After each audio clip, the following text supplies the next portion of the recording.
What's up, y'all? My name is Devontae, and I sacrifice my time so you don't have to. Man, I ain't even gonna go down the match card, man. Damn, bro. Man, niggas be ruining shit for everybody, bruh. Okay, maybe not for y'all, but for me. Maybe for y'all, too, if y'all seen the spoilers. Now, I'm not gonna be the asshole to ruin...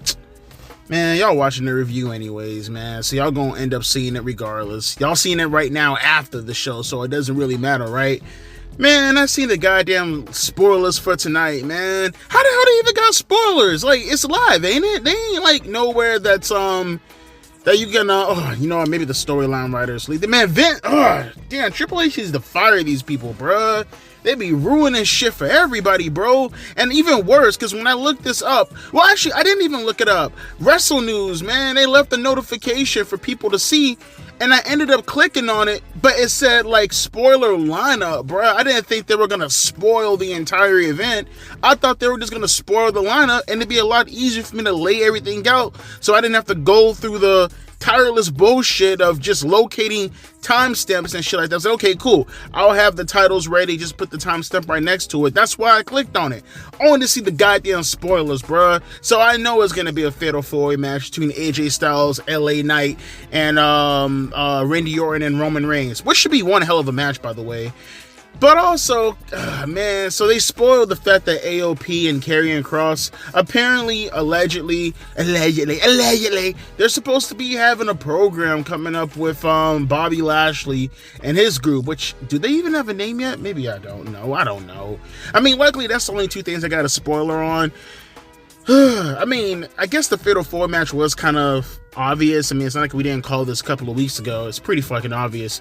But, you know, Karrion Kross and AOP, I didn't think they were... I knew AOP was going to show up eventually because of all the rumors and stuff and the vignettes that pretty much gave away who they were going to be. But at the same time, though, I would have liked to be surprised as far as who they were going to start feuding with. It is what it is, man. At least we don't have a confirmation on the U.S. title tournament, which is not really... I mean, it's pretty obvious it's going to be Kevin Owens. Fuck! Spoilers suck! Spoilers suck! Damn, bruh! I remember back in the days, bro, the closest thing you got to a spoiler is when you open up the TV Guide magazine. I know, prehistoric to you little shitheads. You open it up and you see what's coming on tonight, and you'll get like a little bit of a lineup. Tonight, on this episode of Raw, Stone Cold Steve Austin is going to be taking on William Regal. Also, tag team title match between the Hardy Boys and Edge and Christian. Yes, I just went right back to the year 2000. I still remember that. December, right? It was like December of 2000. It was like right before the Royal Rumble. Because I think Stone Cold Steve Austin had a match with William Regal, then eventually had a match with Kurt Angle, and then Triple H fucked over Stone Cold Steve Austin after, you know, the car wreck stuff that happened at Survivor Series when Austin damn near tried to kill Triple H, yada, yada, yada. Where am I going with this? I just put a poll out talking about old heads, and I just fucking did it again, didn't I? You fuckers weren't even born when this shit was going on that I'm talking about. But way more entertaining than today, I would definitely tell you that. So, no point going down the lineup when we pretty much already have the spoilers already out in the open, so I don't really give a shit about anything anymore. I need to find a news. I need to find some tablets. I need to go find an AEW match, and I need to end it all right now. In the video game, don't do anything to me, YouTube. I'm not Jeffrey Epstein. I did not do anything to myself. I promise you. I'm not Jeffrey Epstein, okay? I love my life. I love everything about myself, and there's no way I would have ever suicided myself. I promise you. Love myself. With that being said, though, let's jump directly into the show that I already know are the conclusions and results. Fire everybody in the creative team! Alright, so I'll try to make this quick because they're about to do the whole Bobby Lashley Street Profits, and obviously, because again, fire every goddamn creative writer! Seriously, fire them. Now I know what the hell's going to happen in the next segment, and I don't like that. You know what else I don't like? Yo, what's that announcer's name? The Irish one? Kevin Patrick, right? I think that's his name, Kevin Patrick. Why does he always sound so out of breath when he talks, bro? He sounds like he's excited and out of breath at the same time. You guys ever watch Malcolm in the Middle? That wheelchair kid, Stevie? He sounds like him if you've seen Pussy for the first time. Oh my god, I'm so excited. I can't really contain myself. What is going on right here? What the fuck is that? Nigga, stop. Why stop? Is that like his trademark or something? Nigga, do some other trademark. Get more creative. Stop being Irish. I don't know. Do something else. Shit's annoying as fuck. You know what else is annoying? This goddamn booking, bruh. So, this match, pretty subpar. Again, it's 2024. What the hell is a good match nowadays? Every fucking match! Which is my problem. Which is why I say stop focusing on so much wrestling. That part's taken care of. Let's get focused more on the stories and the characters. But of course, I'm just an old man yelling at the crowds. Devontae, shut the fuck up, you old man. We gonna be young forever, but eventually we're gonna get old and they're gonna say the same thing to us and the cycle's gonna recycle itself over and over and over again. Trust me, I was just like you guys back in the early 2000s, and now I'm a 31-year-old man sitting in my goddamn living room talking to you Canucks. Some of you guys are Canadians, I don't know. By the way, we're in Canada tonight. That might actually explain why the fuck this shit is, spoiled and whatnot. So I actually apologize to the creative writers. No, I don't. Fuck you all. Back to the match though. So check it out. You had this match with Kevin Owens and Santos Escobar. It was going back and forth. It was good. Logan Paul's on the announcement table. He's a scammer. He's a crypto scammer. He claimed today that he's going to give back the money. I think he just put back up the game right now. That's fine and good, Logan. But you know what you should do? Run off with the money. I don't care. Devontae, don't shade that. That's evil. You know what's evil? Again, I told you once and I'll tell you again. Going on to go get milk and you claim that I'm your biological father and thinking to yourself, now I'm going to come back. That's not evil. You claim it to be evil, but it's not fucking evil. I'm going to get your diapers. Don't worry. You're 18. You deserve it. You're going to get it from your daddy, who is not really your daddy. That's what I was saying, though. So, they're having this match going 1-2, buckle my shoe, 3-4, shut the door, and I get it. Logan Paul, he sucks on commentary. Really, he does. He bores the shit out of me. Again, he's trying to hype up the crowd. That's obvious. That's awesome. That's cool. But you get to the part where, like, Kevin Owens hits Santos Escobar with a stunner. Got a little, I will say, Logan Paul did get a little bit of a jab in. He kind of referenced Stone Cold Steve Austin, why Kevin Owens sucks, because he steals other people's finishers, because he's not creative at all. The only thing creative about him is the numbers on the scale when he step-ons on it. But after the match, though, right? Because this is the point. He beats Santos Escobar, and that's my problem. After the match, he actually knocks out Logan Paul when he tries to get in the ring and talk his shit. But, like, why did you have to have Kevin Owens beat Santos Escobar clean as a fucking whistle, right? You're trying to get him over. I understand you have this U.S. Championship title tournament and shit like that. But maybe something could have happened to promote something with Santos Escobar. That's what would have happened back in the days. You wouldn't have just beat someone who's up and coming right about now. You wouldn't have just beaten someone who's, most likely going to go against one of your Hall of Famers at WrestleMania. You would have found another way to, like, have a distraction. Maybe someone could have interfered to set up another program to kind of get them ready for Rey Mysterio. Something along the lines of that. Just have Santos Escobar go out there and, lose to Kevin Owens as clean as he did. I don't mind the losing part. I mean, never mind the fact that this was predictable as all hell. This is pretty much a setup him and Logan Paul because, they're lazy as fuck and they couldn't really give you a storyline that kind of dragged on for the next 2 months. So this is their way out of it. I get that. But still, you mean to tell me that you couldn't have something, with Kevin Owens kind of like not beating the guy who's going to fight one of your Hall of Famers at WrestleMania so damn clean? It's not the win part. It's just the way that they did it. I would have preferred an interference. I would have preferred something a little bit more sneaky. But it's okay. Also, they referenced The Rock again early on in the intro, which tells me, are we going to get Roman Reigns and The Rock? He is here tonight. He pulled up in his $1,000... I was gonna say something really, really racist right there, bro. I'm gonna get kicked off of YouTube, bro. I swear to God. I'm gonna slip up one of these days, so I'm gonna get kicked off of YouTube.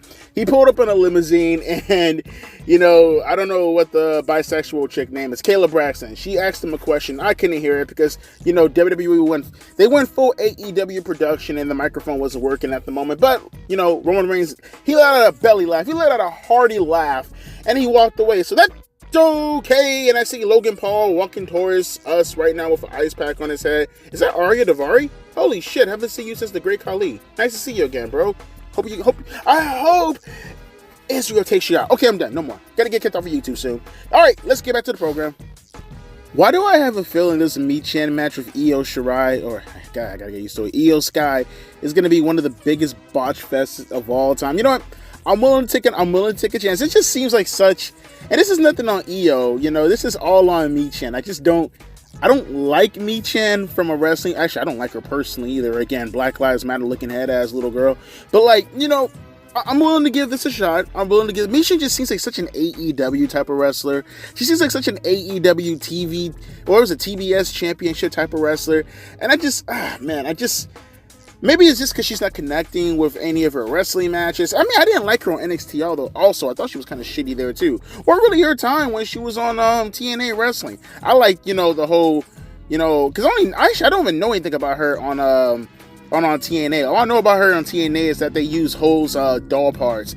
I am doll parts, doll skin, doll heart. Yeah, they really want you. I'm sorry. But yeah, you know, it is what it is. We'll talk about that match when after it happened. I just got a little bit of an inkling feeling it ain't gonna be that good, but I'm willing to be proven wrong. Let's talk about Karrion Kross and AOP, because again, it was obviously, again, if you guys seen the spoilers, if you didn't hear the spoilers in the intro, like you give a fuck anyway. Alright, you probably seen the show anyways. If you didn't see the show, I'm sorry. I'm gonna title spoiler in the timestamp, so that's all on yo bitch ass if you wanna, not see. And I got tasks throughout the goddamn fucking video anyways. Are you spoiling yourself regardless? I'm giving you that fucking option. But Bobby Lashley and the Street Profits, they cut some terrible fucking promos. You know, they're like, and Bobby Lashley's always had that problem with his promos. He's never really been one to be, not coherent, I don't want to say that, but like, his speech pattern, I don't know what the fuck is going on, bro. It's like, I don't know if he's nervous all the time or whatever the case may be. He just seems like, he can never cut a promo that's just like, good. It always has to be like a different inflection in his voice. I don't know, he has like Mike Tyson syndrome where he's really, really big and intimidating, but he sounds like a little fucking boy. And like, he'll talk and like, he'll always like kind of fuck up on his words a little tiny bit. And the Street Profits, actually, Angelo Dawkins was okay, but him and Montez Ford kind of slipping up a little tiny bit. But they're going to the moon like Cameron Grimes, who got punked out by, Logan Paul and, Austin Theory and Grayson Waller backstage, by the way. Nothing to really talk about there, what I'm trying to say, nothing to talk about that. But Karrion Kross and Scarlett with her fine ass, they come out. And Paul Ellering, Umbrella. Okay, they all come out. And AOP, they sneak in the ring. They attack the Street Profits from behind. They attack Nougat Head Lashley ass from behind. And they lay him out. I've seen the Super Collider before with the power bomb. They both pick him up in a power bomb and they kind of clack backs with their opponents and they hit them with the power bomb. But Karrion Kross has I don't know, I've never seen this finisher before. It's kind of like, I never understood wrestlers and why they do this. I guess maybe it's just, the aesthetic of how it looks. But, like, nigga just hit him with an F5. Like, he puts him in a pump handle slam, then he turns him around, and then he puts him in, like, a power slam position just to hit him with an F5. It looks like such a creative finisher. It is what it is, though. I mean, I know they're appealing to kids, and kids like to see extra shit for no reason. So that's cool. That's fine. That's okay. I'm okay with that. I mean, they did look really cool. Again, optically speaking, up on stage, and they're all together, and it looks really cool. I mean, it's cool to see Paul Ellering too. That dude's got to be like in his 70s right about now, right? Holy shit! I mean, what? The dude was like managing the Legion of Doom, but like in what, the early 80s? Like, probably not the early 80s, maybe like the mid. I don't know. Did Paul Ellering come in initially with the Road Warriors when they were doing jobber matches? Well, they weren't the jobbers, they were doing the jobbing. When they had their Black Sabbath theme, the Iron Man theme, where they was Paul Ellering on like with them from the very beginning? I actually got to go back and go look that. I know they debuted like in 82, I think, maybe 83, but I think 82. Regardless, though, he's been managing them, or he's been a manager for almost, if not 40 years already. So it's pretty cool to see him here. It's pretty cool to see his snookhead ass. He looks good, though. And again, the stable looks fine. It's just one of those things where it's like they look kind of boring with how their offense was. And honestly, Bobby Lashley is kind of boring with his offense too. But, it is what it is. I guess we just have to wait and see how the matches are going to perform. But I will say, like, image-wise, they look really, really fucking cool. All they need is a stable name now. I mean, we don't know how long that's going to take, considering Bobby Lashley and the Street Profits have yet to hear their stable name. People are going to be like, well, Devontae, I'm going to tell you a name that I heard online. I'm going to tell you a name that they presented on social media. Nigga, they came out with nameplates, okay? The whole nameplate said Bobby Lashley with the Street Profits. They didn't give me no goddamn stable name. So shut your bitch ass up, because I know what I'm talking about, and you don't. No. Just like you. You know what I'm doing right now? You can't see me, but you guys ever watch Fridays and you see Smokey? You got knocked the fuck out. And then you got Red. He gets up and his daddy comes up to him. Hey, you want some too, old man? No. That's what y'all niggas don't know what the fuck y'all talking about. Y'all don't know what y'all talking about. But with that being said, let's get to Io Sky versus Michin and her BLM crew. And notice AJ Styles wasn't with them also. I know like they kind of had a little bit of trouble in paradise already, and I know AJ Styles don't want to kind of be linked up with a bunch of fucking losers. Don't blame them. Don't blame them at all. But like I said, with that being said, let's see this match. Let's see how this is going to play out. I'm predicting a bunch of botches, but who knows? It might be a match of the year contender. Not with a fucking straight face. Let's go. You see, take notes, AEW. Take notes. No matter what you're going to say about tonight for SmackDown, and even for Raw to a lesser degree. I didn't like Raw last Monday because I thought it was a boring-ass show. Outside of what The Rock was doing, and even that was one of, like, my, how can I put this? Or I wouldn't say mine, but The Rock's less impressive promos outside of the announcement for Roman Reigns, which we'll get to in regards to Paul Heyman in a minute. I just want to talk about the actual pattern and like the booking structure of the show.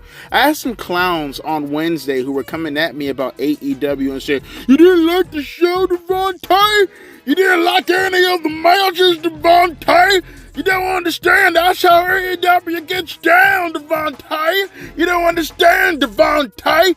All you do is complain, Devontae. Shut your dumb ass up. All y'all little boys, shut your dumb asses up, right? Here's my dick. Put it in your mouth. Suck on it like a pacifier. Make sure I nut correctly. Oh, not you guys. Especially your mom. Especially your woman. Especially your girl. Not you guys. That's gay. Pause. But seriously, though, I like the booking structure of how tonight is actually flowing. I love how every segment matters. That's all I ask for. That's all I want. No dead air. Even if you have something of an exhibition, the exhibition matches even somewhat deliver, like this women titles match. You know why? Because there was something of relevant actually promoted within the match in itself. It's not just throwing out an exhibition for the sake of throwing out a fucking exhibition. It actually has reasoning. It actually has consequences. It has rewards. It has results that actually make the newsway of professional wrestling. Now, you had this match with Michin and Io Sky, and I gotta admit, I was wrong. It was a pretty damn good match. Actually, for me, probably the best women's match of the week.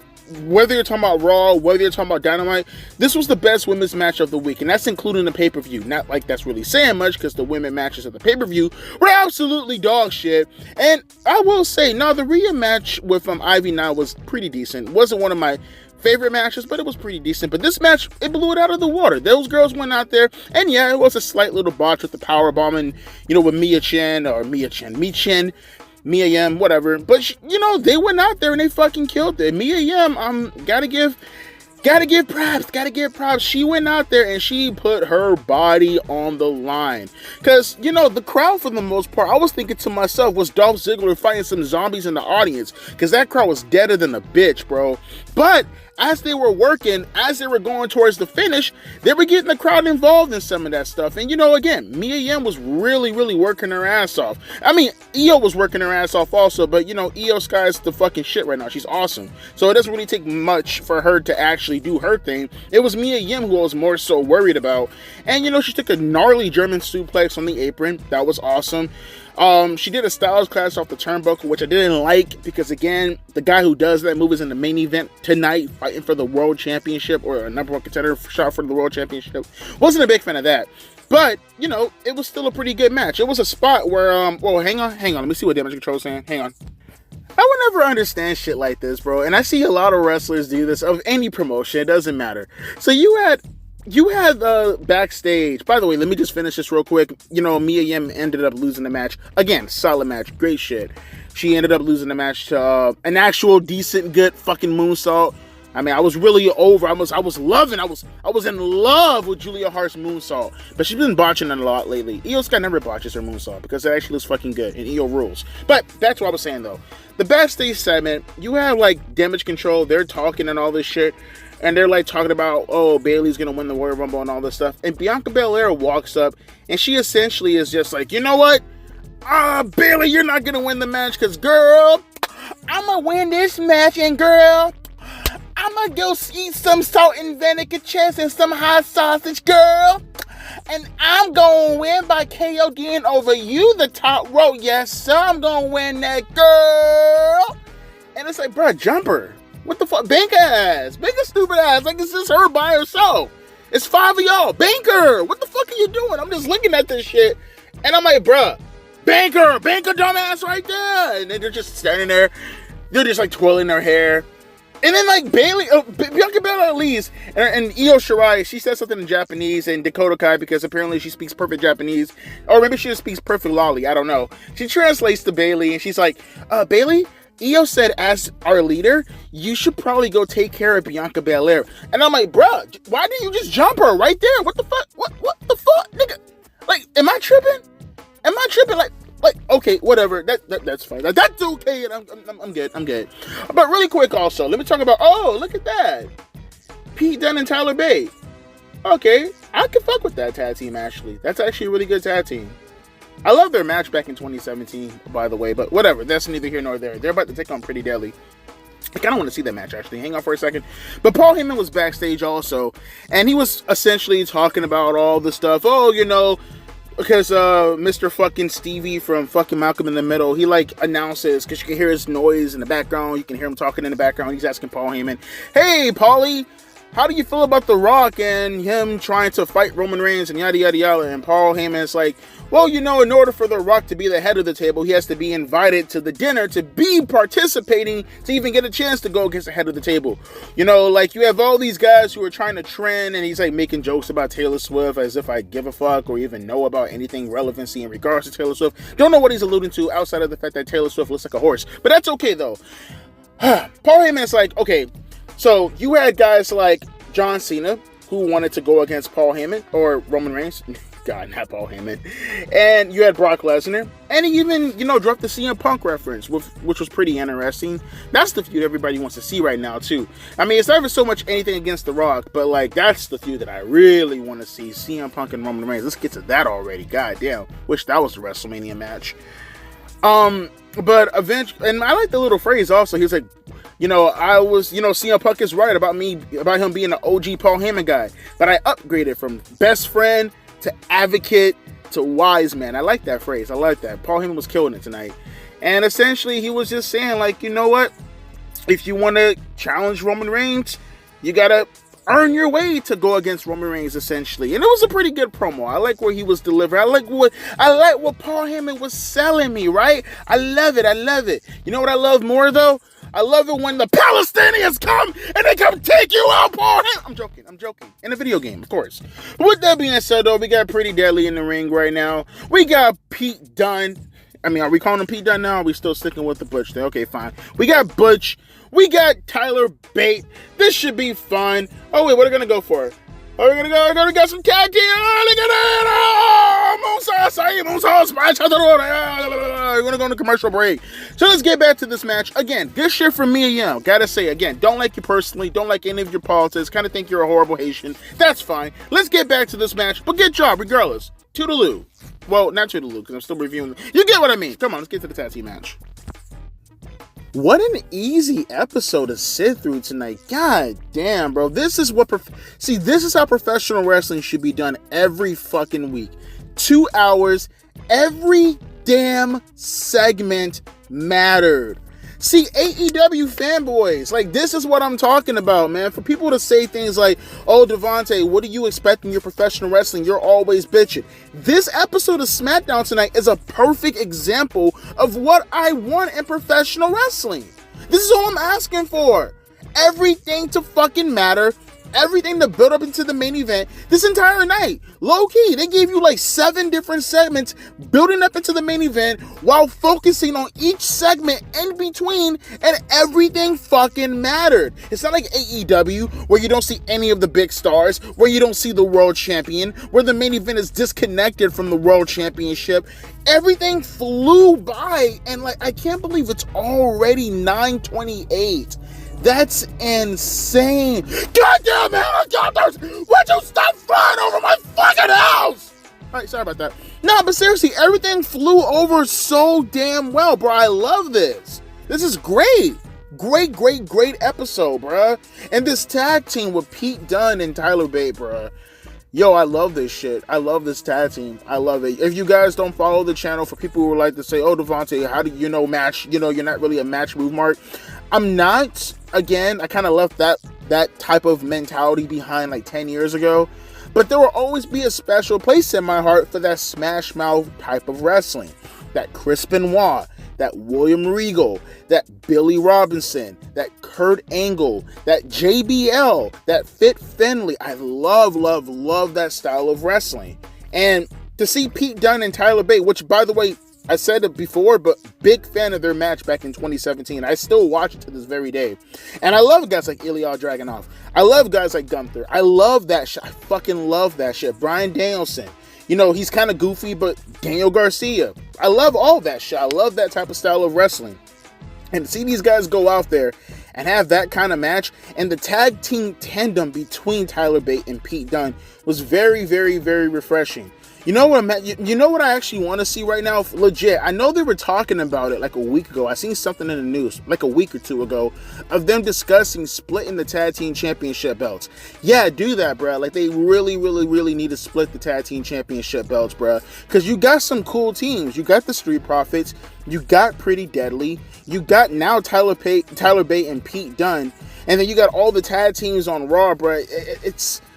They have a really strong tag team. Their tag team division is so much. Their tag team division, their women's division, their mid-card division, their world championship division. Maybe about 5 years ago, you could probably split it and you can probably say which company had better divisions. But no, in every division, WWE is completely owning AEW in. They're owning them in their production value. They're owning them with their wrestlers. They're owning them with their star power. They're owning them within their hierarchy. They're owning them within their build. They're owning them within the excitement. They're owning them within every metric.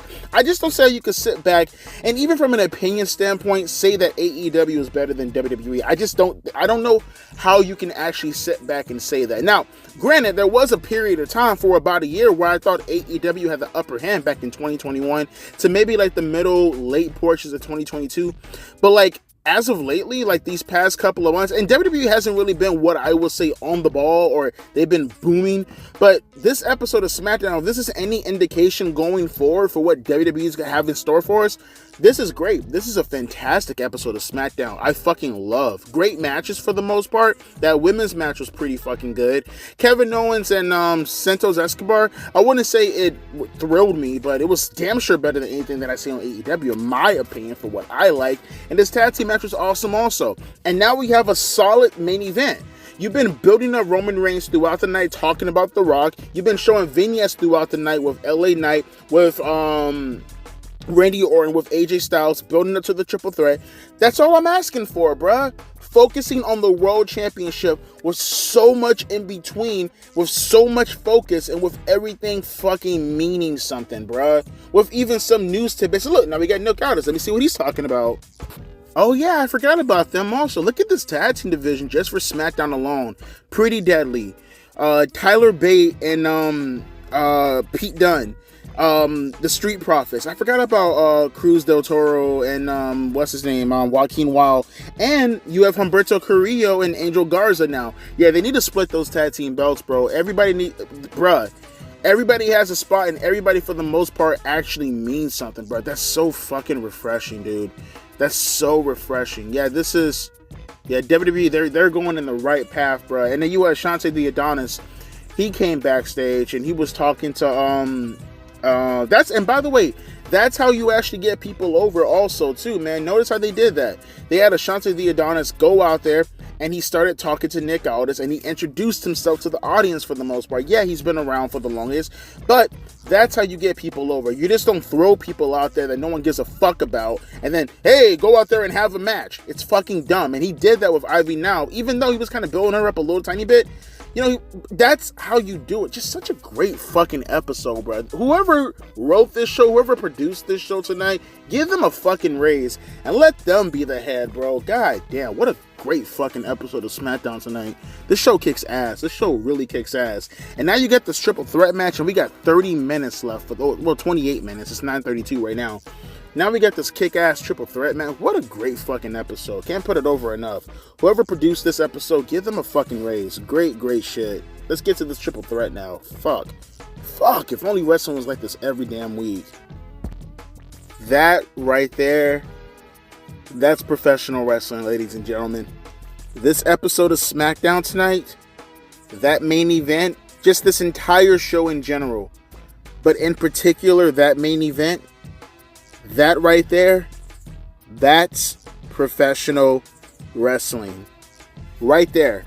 You guys want to hear how I feel? You guys want to know how I feel? You want to hear all the talk you've been hearing over the past couple of years of how I express myself with linear storytelling throughout the night for an episode. How I love my shows to be booked. You know, I forgot the guy's name.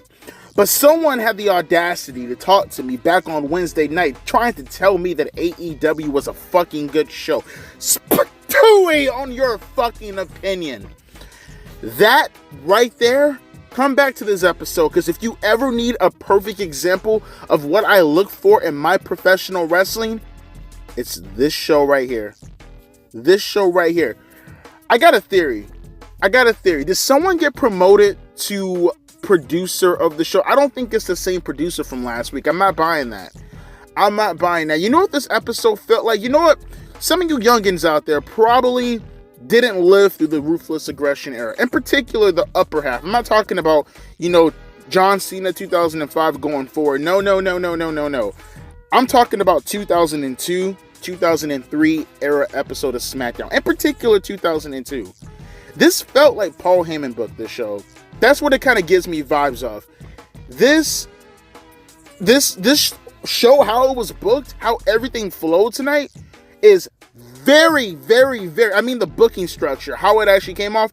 This is very reminiscent to how SmackDown was booked back in 2002. If you guys ever, because obviously some of you are too young, or hell, even some of you weren't even born yet. If you ever wanted to know how the Ruthless Aggression era felt, this episode right here is a prime example as to what we got every single week during the Ruthless Aggression era. This right here, this booking style, you could have put in 2002 and it wouldn't have missed a beat. Like, this is exactly how SmackDown was booked back in 2002. This was fucking excellent, was this main event. This was fucking, no pun intended, phenomenal. Just everything about this. From how the guys paced themselves in this match.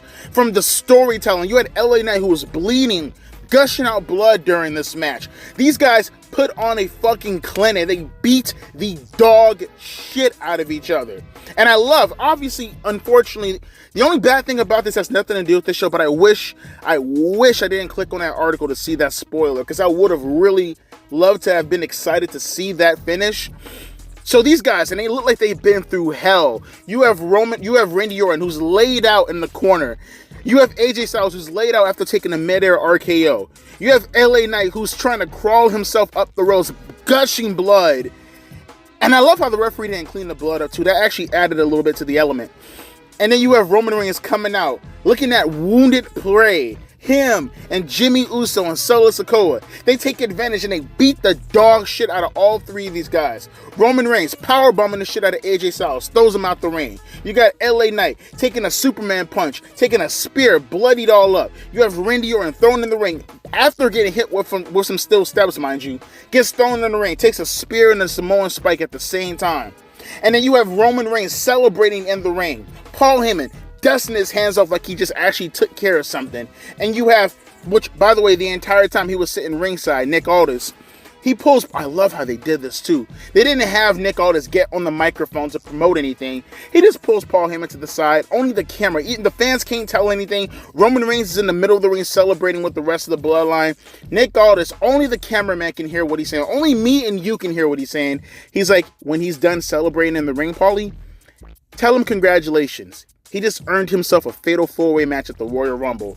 And you have Roman Reigns in the background celebrating with Paul Heyman with this disbelief look on his face as the show is going off the air. Bravo! I cannot put this show over enough. If you guys have not seen this episode of Smackdown, you need to go on Hulu tomorrow. You need to go on the video on demand and you need to watch this episode. I feel like I'm doing it somewhat justice by putting it over, but you really need to watch this episode to really feel what I'm feeling right now. This is the closest episode I've seen in years.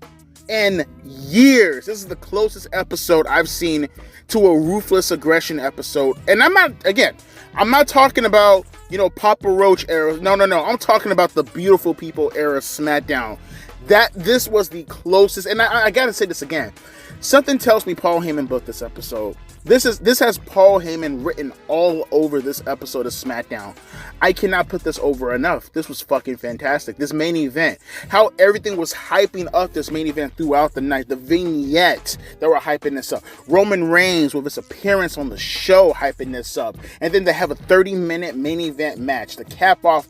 And the mid-card was fucking phenomenal. The opener was fucking nice. At least it had consequences to it. You had Logan Paul and Kevin Owens. It was so...